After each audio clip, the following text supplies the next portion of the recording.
जय प्रेम माबुङ दोक्सिङ स्थित art of happiness क्लासका दोस्रो दिनमा घटेका सानो घटनाबारे हजुरहरूसँग साझा गर्न चाहन्छौँ। दोस्रो दिनमा जब मेडिटेसनको सेसन चलिरहेको थियो, एक्कासी हुरी बतास भयङ्कर रूपमा आयो। साथै गरगराहट, गडाङ गुरुङ र बिजुलीको त्यो आवाजले अर्को भयङ्कर रूप लिइरहेको थियो।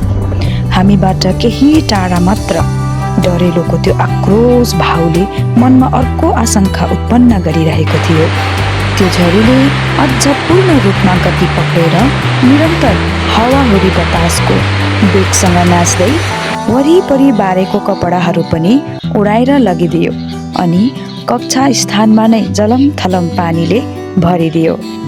नानीहरू एक्कासी कुद्न थाल्यो त कसै पानी पर्यो भन्दै रमाउँदै हर्षले यहाँ त्यहाँ पानीमा उफ्रिँदै यहाँदेखि परसम्म कुद्न थाल्यो।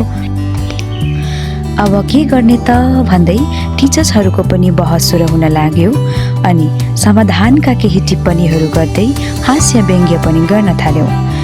तब चारकुने सानो हलभित्र नै आँटी नआँटी भित्रै क्लास सुरु गर्यो अनि क्लासलाई निरन्तरता दिँदै तेस्रो दिन पनि त्यसरी नै क्लासलाई जारी राख्यौँ अनि पूर्ण रूपले कोर्स नै सफल पुर्यायौँ। यो घटनाबाट हामी हजुरलाई के भन्न चाहन्छौँ भने परिस्थिति चाहे जे जस्तो नै आओस्, तर आफूलाई अनि आफ्नो कामलाई सधैँ सम्हाल्न सक्नुपर्छ अनि निरन्तरता दिनुपर्छ। जस्तै परिस्थितिलाई पनि हाँसेर टार्यो भने सफलता आफ्नो हातमा हुनेछ।